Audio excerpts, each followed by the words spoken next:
enjoy the game the other night? Did I met a friend of yours? You guys are all set. Oh, you already here? Yeah. It's 7 o'clock, call the school committee meeting to order. First item is the Pledge of Allegiance. I pledge allegiance to the flag of the United States of America, and to the republic for which it stands, one nation, under God, indivisible, with liberty and justice for all. Next item is citizens forum. Going. And we'll move to the consent agenda. That's the minutes of December 16 and Bill's schedule of December 19. I move to approve the consent agenda as presented. Second. Again, questions? All in favor?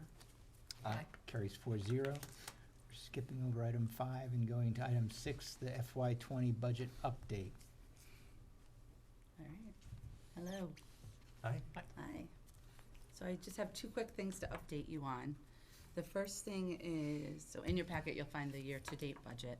So on page 38, under student activity contract services in the high school, you'll see that this line item is over budget by $508.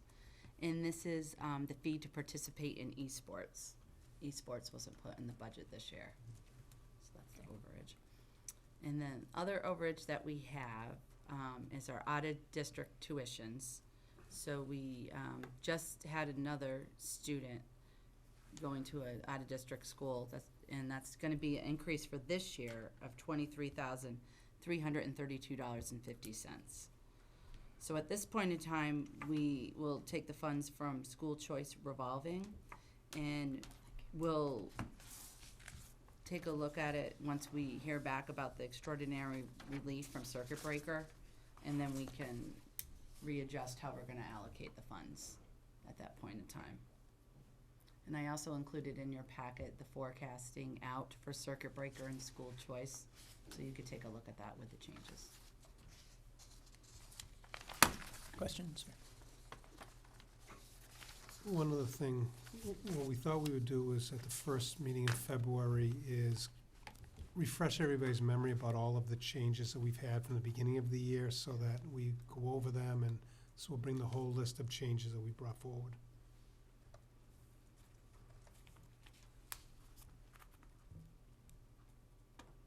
Where would the, I know it's not that much, but where would the money for the esports come from? Well, we need to budget in the appropriate line, so at this point, I mean, it's too early to tell exactly where, if there's extra money in the activities accounts that currently exist. The student activities accounts would be the ideal place if there's savings in the middle school or high school. There's a supply account in that area, hopefully there'll be some money left over there. But we, in all likelihood, it'll come right out of the high school fund in some way, shape, or form.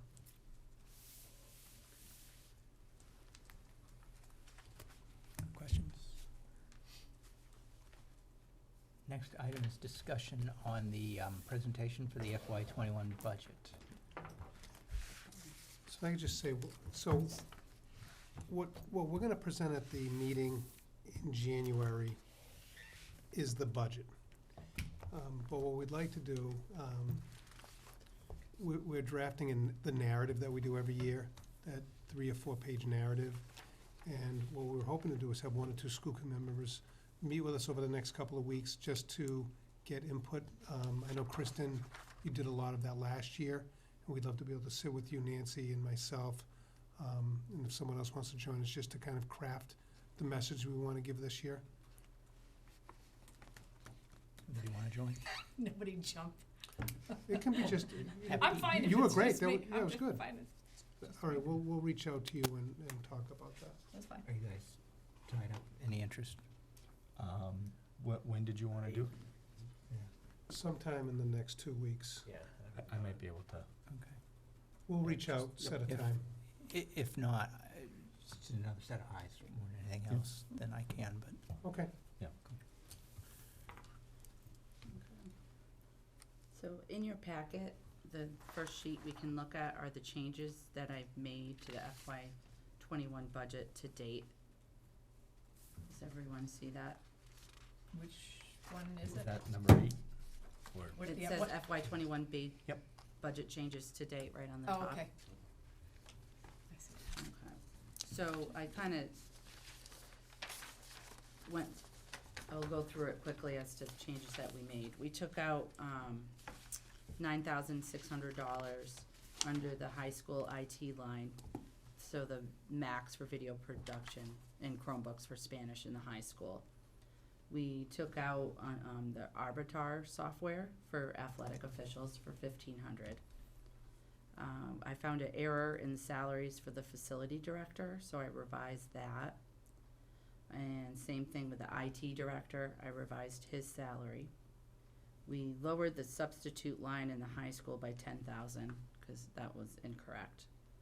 And the last change was the new student that I mentioned. So for next year, we added in $42,409.74. So That's- unfortunately, with our cuts, it ended up being still a deduction of $16,560 due to the new student. The sheet adds up to 25,800, right? And then the 23,300 for the additional student, is that what you're, or am I misreading somewhere else? Are you on this one? Yeah. Yeah, starts with, I think, 21 Starts budget with- changes to date, top line 17.1. Yep. Wait, yeah. And do you see the 9,600? Yeah, okay. 9615, 597, four ways, 2310, and the bottom line is 25,800. I'm not seeing that. Are you in the old one? I assume that 25,800 is the addition of all of these items. No, it can't be. Can't be. Yeah, yours is different. This is it. We updated it today to add the new student in, so maybe you're not in the new, are you in the Yeah. new one? Yeah, I Yeah, don't I pull can them do down that. when I'm No. at work. That was, yeah, so that was the one, unfortunately, we made this change Got it. because as of today, that new student started.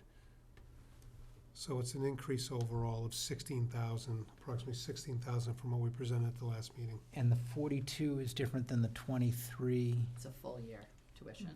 Got it. Yep. Thank you.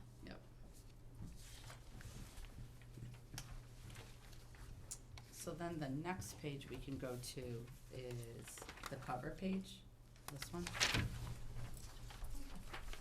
Just turn that one off.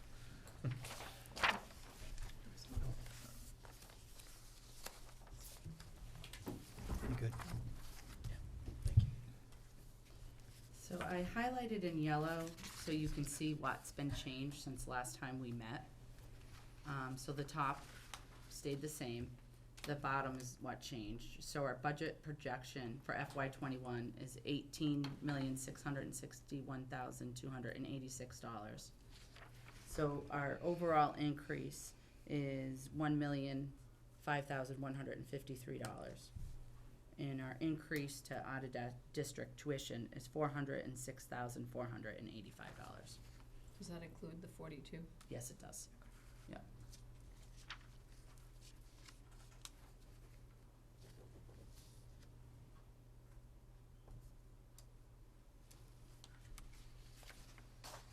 Is that good?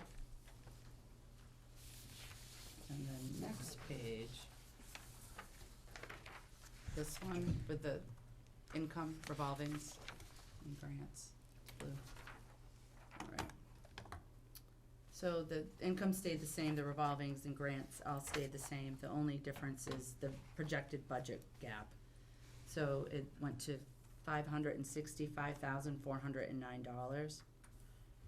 And then, we did break out that if we, just to show you that if we didn't have our increase of our special education tuitions, we would have a budget gap of $158,924. Anybody have any questions on that page? That's good. Okay. And the last one is the budget comparison, taking the FY '20 budget to the FY '21 budget.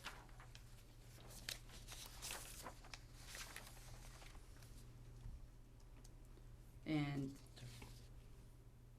just two of the columns changed. The ones for the bottom one, athletics, legal, supplies, technology, and miscellaneous. That changed slightly due to taking some out and the tuitions changed.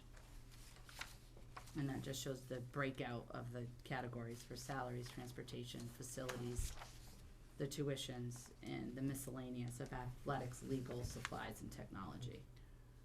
All of the first page, we looked at those adjustments Yeah, are now rolled in. it's just lumping it together and comparing it to the prior year to show you where we stand.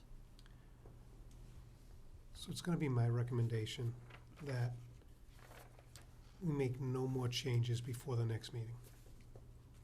Go with this number, unless something crazy happens. If we have a slight increase or slight decrease, just have consistent numbers so we're not looking at 5 different documents. Because the budget always fluctuates a little bit depending on our student population.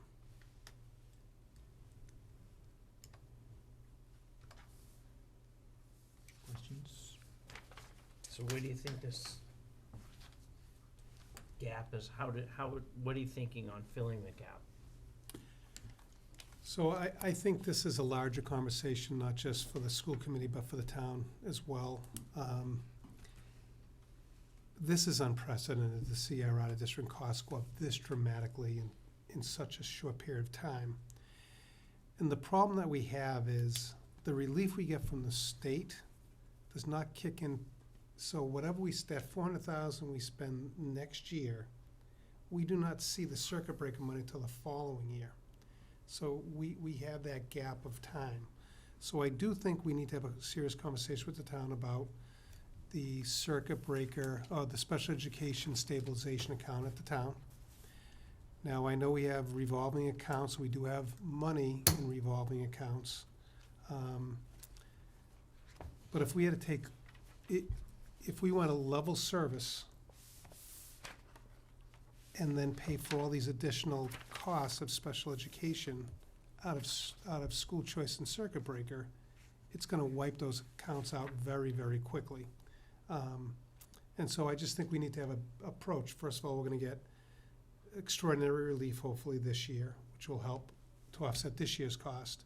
But my big concern is next year because we will not get that extraordinary relief. And because we'll get credit for it, but we won't get the money to the following year. So we just need some relief next year to cover some of this cost. What qualifies to get us the extraordinary relief? There's metrics for that? There's a metrics, you have to be like 125% over what you budgeted, but we will be budgeting now for next year, and so we will not be eligible for that extraordinary relief next year. But we have things this year that will be helping support the circuit breaker for next year, a little bit, to fray the kind of help with the costs, right? A little bit. bit. It never covers it. I shouldn't say a little bit. Right now, our special education out-of-district costs have gone up about $280,000. So we will get that, but there's an additional $110,000 that won't be included in next year's circuit breaker. So still, though, we won't see that money till the following year. So And that's. Do we have any falling off next year, aging out? We have one student returning, but we're kind of in a lull right now. We don't see, I forget, I looked at that earlier, but we'll bring that to you. But it's not, no, we're gonna be up a little bit.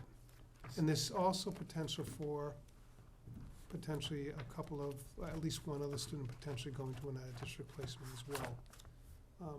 We're kind of in the middle where we have some kids who, because we're small, they're just real singletons, and they need unique programming, and so. But we've got this long term, so this isn't a next year problem, it's a 5-year problem, it could be a 10-year problem. No, it's a 5-year problem. Some will come off, but again, others will come into the district potentially. But the whole point of circuit breaker, once circuit breaker kicks in, we'll get reimbursed a significant amount of money for those out-of-district placements. Right, but that's from the prior year, so if we're adding more to that, that deficit grows larger. So how do we plan out 3 years, 5 years for this? Because this isn't, I mean, that's just my concern. We live year to year. So how do you plan for this? Because this is a significant chunk. Well, we've laid out in the circuit breaker, if we had to assume all of this money coming out of circuit breaker and school choice, we laid that out in the document in front of you. But that's for next year. I mean, No, it lays out for the next 5 years. where is it, Amir? We provided you with the if we had to use all of the circuit breaker and school choice money that we have to cover this cost, it's laid out in the documents in your packet. That one. No, No. they look, Is there another one? yep, Which one is that? they look like this. So we lay out for you the exact, Which, it went out today. Well, but you had it in your original packet as well. So by 2024, if we have to absorb all of these costs using school choice, we will deplete that account completely. And then we would have to live on the money that we receive each year. which means then there's a significant, then the cliff is there again. So how do we deal with that cliff now before we get to it? That's what we're talking about. Okay, but I see us dealing with it, but I still see that cliff there. Well, right now,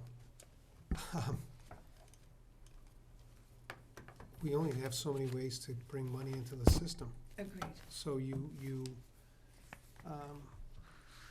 you either cut your budget in other areas, which I'm not gonna recommend, or you utilize some of the resources in the, How much money is in that stabilization account? I believe there's $350,000. But again, I would work with the town if that's an option. I certainly wouldn't look to ask for $350,000 because you don't want to drain an account like that, but I would look to talk to Jim and Tim Harrison and get their point of view on this. But again, the point is, we can sustain this level of programming. As I said, we have a restructuring committee. I was talking to the president of the union tonight. The reason why I'm talking about restructuring is, number one, we may, if we can save money in that way on if we went down to 3 schools and we could save them a salary of an administrator, that will go a long way to maybe offsetting some of this. But those are the things that we're looking at. If they run a sewer to the town and we're not spending $150,000 on the wastewater treatment plant that we can use for programming and personnel, that's another way. But again, there's a lot of moving parts here. If we restructure the district and take the savings to cover the increase in sped, we won't take the savings to improve the services for the rest of the kids. Kids. The, the notion That's- of Yep.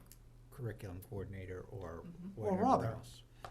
And so that's why there needs to be a balance of using and paying down school choice, which has a healthy balance, extraordinary relief, stabilization account, to see if we can continue this going forward for the next 4 or 5 years. Again, you don't know what's coming down after that. I mean, if nobody adds, you kind of get in that lane and you work off the circuit breaker. So you get relief every year, and then a year past, a student might age out, we'd still get the relief the following year. So when you talk about a cliff, you kind of get that relief, but the challenge is all of a sudden we get Another. multiple new Yeah. students. It's a challenge that So, year. but And even a bit if every kids year. age out, that cliff is still gonna be there, whether it's $200,000 or it's 150. You're still gonna have something there, and that's just my concern. And I think it's important to consider this budget as part of our restructuring and as a part of our strategic plan going forward. The risk really is if you have an unusual year in terms of ads, Hmm. or if you've got a trend that's growing up, right? I mean, to some extent, there's a year that your budget takes a hit, and then it's same as usual, it's level. Unless the number of kids needing special ed services has got an upward trend Mhm. that you just can't catch up to. Right. I think But- that's part of why the notion of, okay, so do you talk to the town, is there some sort of No, and- stabilization we can deal with? And that's important to do, but I mean, we need to deal with the here and now, but we also need to deal with the future, and I've just always been concerned about that. Just, we're gonna have to, school isn't the same as it was 50 years ago, so we've gotta figure out how to make it work now. Strategic planning is part of that, and that whole group I think is wonderful, and I think giving this school a new direction, and yeah, if it requires us to rework how the school goes, so that we can still continue to provide the services for all of the kids, then that's what we need to do. I just want people to understand what's happening out there. Yeah, no, I agree. This is huge. What Jim Smith talked about is he did a projection for the whole town. That's what you're talking about. And what we've done is, for you, projected out kind of our,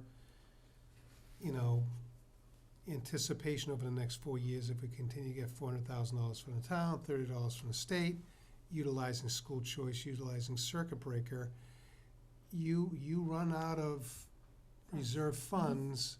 So you've got to do something different. 24, 25, that's where you hit, where you're gonna hit some problems. Now, again, that's if everything goes wrong. We don't, and But that's the best way to plan, is for everything to go wrong, because then you're always prepared. And so having that as your primary plan, the worst case scenario, But I would say to you think it's this. We can't continue to play one off the other. We can't use special education to affect the rest of the student population, Agreed. and that's my positioning. No, And I so- agree. There's only a couple of ways to fix this problem, and one is you cut other things. We are legally required to provide these services for special needs students. And what I'm telling you is, from where I sit, we've done a great job of managing our finances over the last 10 years. We have stabilized the school system. We've added a couple of regular ed teachers in the elementary school. We cut a special needs teacher in the middle school to pay for some of that. We're adding health into our K-5 program by cutting our library. But we may not be able to add new things. But with that said, we are making changes that don't cost us anything. Mhm. So, I don't see us in a terrible position right now. We have reserve funds. But you're right, 3 or 4 years down the road, if we're not careful managing the money, we could deplete our reserve accounts. Yeah, so now is really the time to start, is to institute changes as we see fit.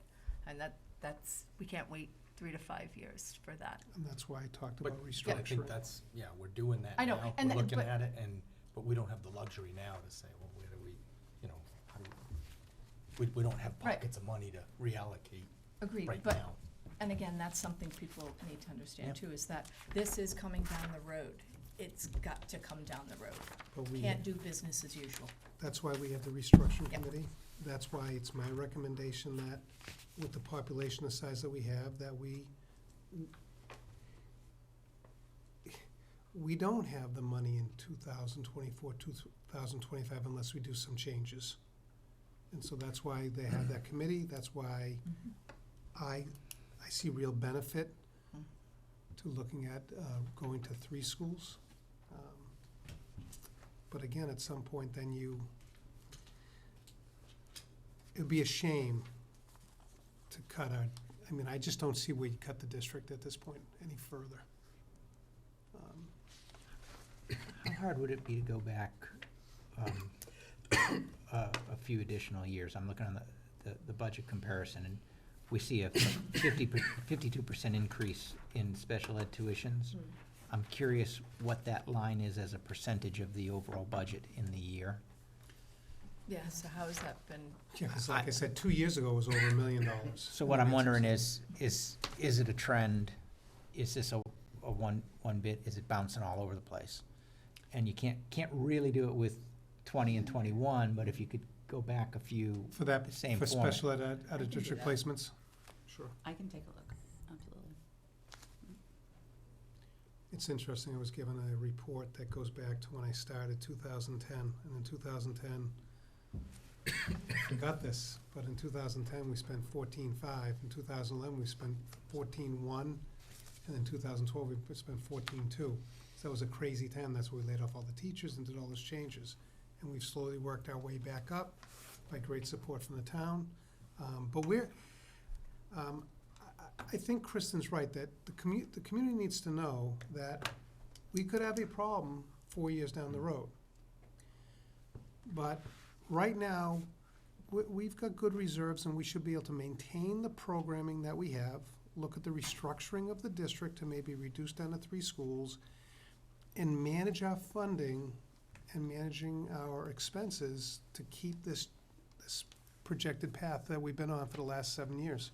So if the special ed isn't trending up, 4 years down the road, circuit breaker will have picked up and covered 77 to 75% of the cost. most of this bump. And they've added transportation in under the new law. So why do we say 24, 25, this is causing a problem? Or is there something different that's causing the problem? Just looking at the overall, because, I mean, you have other costs that go up. You have your busing goes up by $70,000. I thought we were talking that this special education was causing us, the cliff that you talked about in 24, 25. Well, it is. It's the biggest chunk. It's the biggest chunk of the increase. And Because it's if we did, 25% of this, which we don't know how much it's trending. I mean, I agree, it seems like it's always the piece we're talking about. I just, in the conversation we had here, trying to sort out. well, as we said, if we didn't have this increase, we'd be looking at a gap of 158, and we wouldn't even be having this conversation, because 158 is a manageable number to kind of figure out how to manage that, but 560 is a much larger number to, I get the issue with the coming fiscal year. I'm trying to get my head wrapped around how much of this coming fiscal year's problem is covered by the following year when circuit breaker does it'll cover 75% of it. 75% after $45,000 goes out. So it's not a full, it's not 75% of the whole cost. But it will stabilize that account, is what you're trying to get at. It does stabilize that particular problem in the budget, yes. As long as that maintains itself. So I guess in the trends, I'm curious, because I think these are both important. So are we looking at there's an increased level of acuity that we've got with the number of students we have? Or is it an increase in students and acuity? So, in briefly looking, I got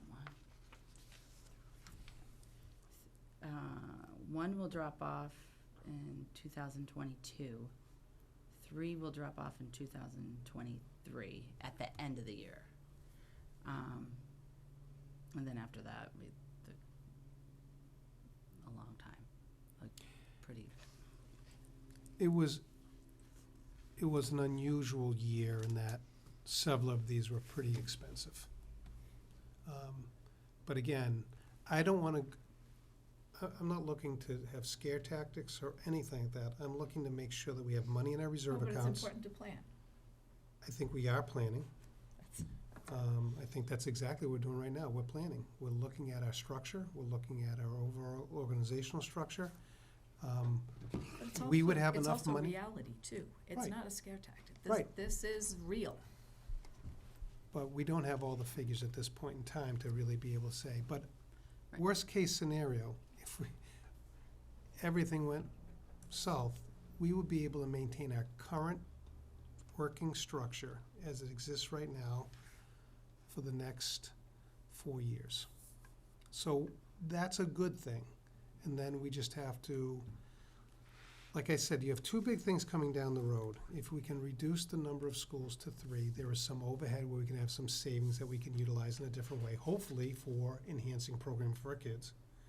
And then if we run sewer from all the way to the school, that's a huge expense. You know, that's an additional $150,000, $130,000 that we can use on our operational end of the budgeting. So there's a lot of things out there, and, you know, for next year's budget, what I believe we presented is it's a level service budget. We haven't added anything to the budget, other than we're adding a health curriculum K-12, and we're continuing the work we've already been doing. So I don't think at this point you look to make any changes in this year's budget. Now, after the restructuring, and we do that work next year, then the following year, we could look to maybe make some changes. In the bottom line that's up by 9%, is that there was a fair bit of effort to try to get the supplies back in line? It seemed like as the principals were talking with us, we maybe got supplies more in line with where they ought to be. Well, in this budget process, what I didn't do this year was do my normal, listen, you gotta bring that down a little bit. So as we get to May and June, and we have to make the budget balance, it'll be through a combination of some selective cutting, but there's not a lot of money there. We're not, I mean, that's such a small part of our budget. You know, we, through We'll make up the Rogers, difference. through Rogers' budget, through supplies and materials, you know, we might be able to save $30,000 or $40,000 potentially, but that's not gonna solve a $565,000 gap. No, so so through 2024, that's $1.5 million change. So every year we're having to come up with an extra roughly 500, because that's consistently how the budget's increased every year. So next year, we're gonna be looking for an extra 500,000 to from this 2021's budget to 2022. I don't know. That looks, well, I mean, that's how we've been trending. It's It's been- about, it's is about actually- $500,000 roughly. Right. We bring in about, between the town and the state, about $450,000. And it usually trends, well, again, we get to May and June.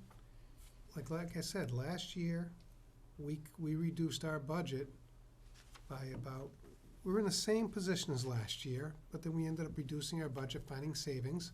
Some changes took place. One of the areas we were able to cut was out-of-district replacements, and now we're back up to that number. To Paul's point, 2 years ago at $1 million, we're now back to that area, back to that point.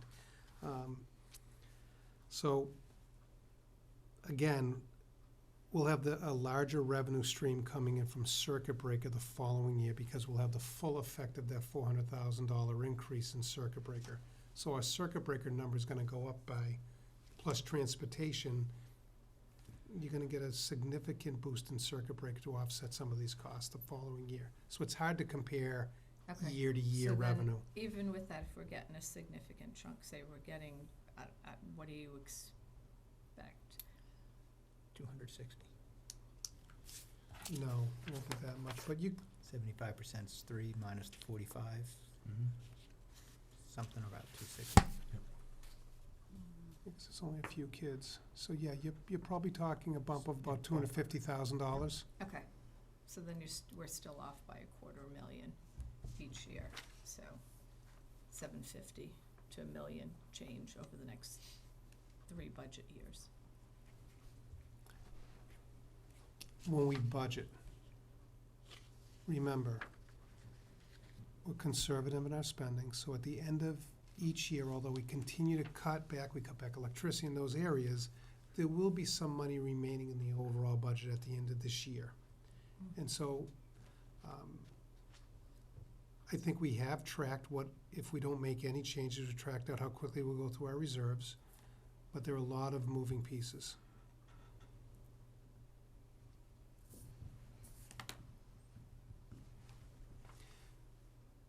we'll bring in we'll send each of you the special education out-of-district list and the dates when they come off the book, so you have those available to you. And you'll show the percentages back a little bit Yeah. further.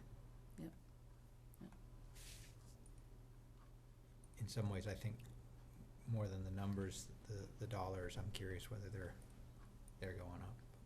So, Nancy, why don't we also put together a projection of, well, we'll use some guesswork, and we'll put parameters around, is it $45,000? And we'll try to put together, we may not have it for the next meeting, but for a meeting in February or March, some projections on what circuit breaker would look like at 70%, at 75%, based on our current projections, what we can anticipate getting from this year for next year.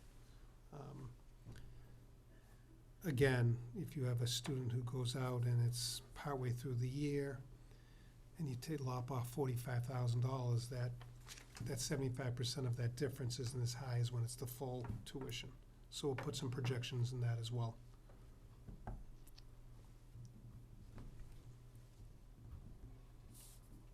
Other questions?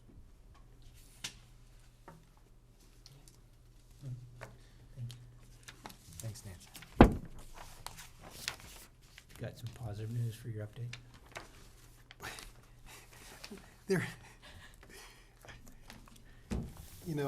There are so many positive things that happen in our school district, and it's just a shame that we always get bogged down in,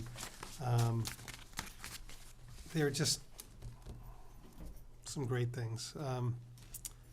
Again, there's not a lot to report out. I'm just gonna highlight a few things.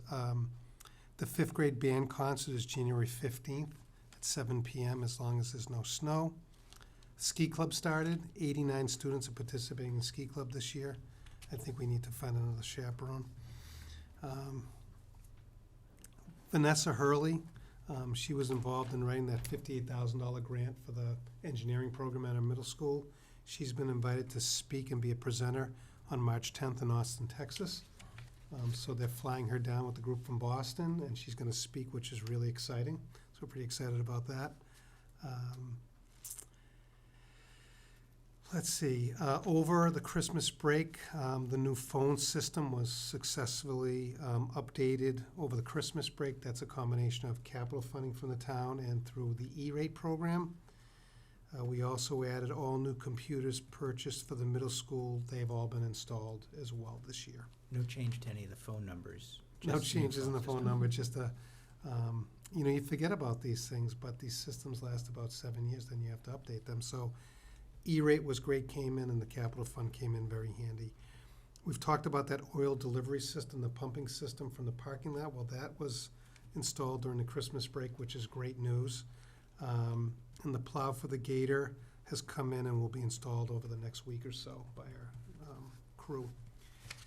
So a lot of, again, lots of good things happening. The only other thing I want to mention is, so we really do not benefit financially from the new education reform law that's going through. However, there are strings attached to the new money. So the large urban centers, and they're all getting huge bumps in Chapter 70 money.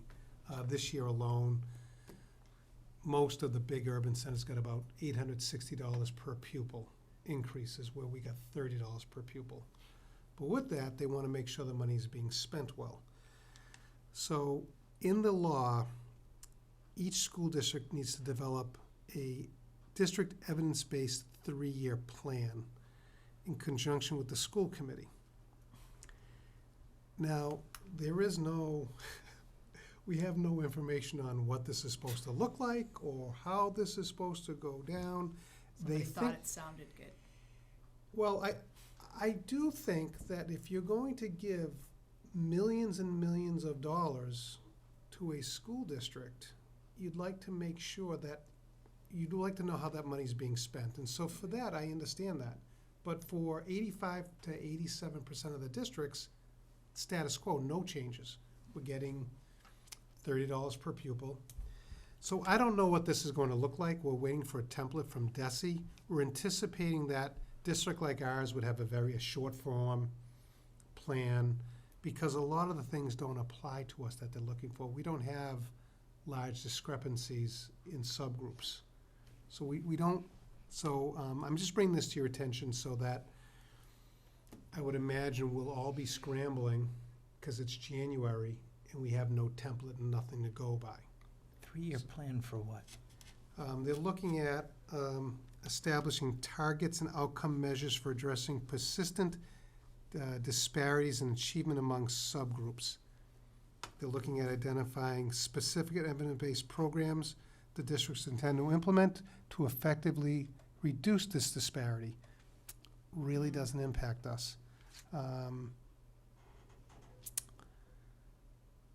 Again, they're looking at how you can get more family engagement. Well, I think when 99% of all parents come to Parents' Night on the lower grades, and we do get, so it's really targeting the urban districts, but again, they write a bill and they don't think about there are different types of school districts across the Commonwealth. So once I have more information, but I wanted to let you know that this is part of the law, I'll be bringing forth some of this information to this committee. And it may be where we just assign a couple of members to be part of a committee to look at this in the next, once we get some information, and probably February and March, we'll probably have to sit down and put a plan together. I'll be happy to help you. Okay. You guys knew I was gonna do that, didn't you? And that's all I have. Items? What do we have for next meeting if we get the presentation for the beginning of February? January 27th is the public hearing. Okay.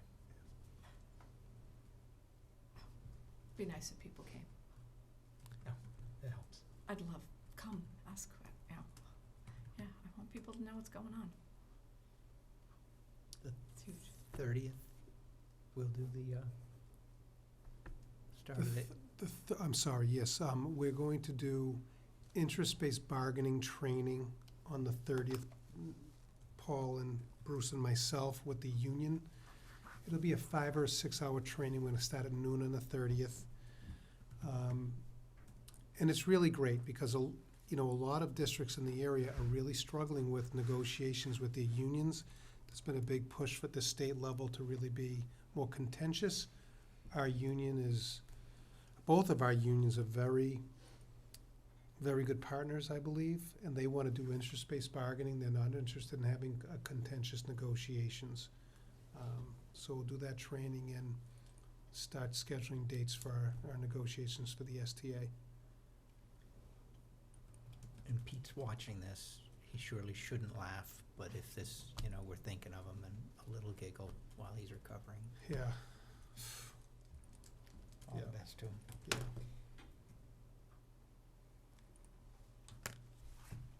One more motion. I'll make a motion to adjourn. Second? All in favor?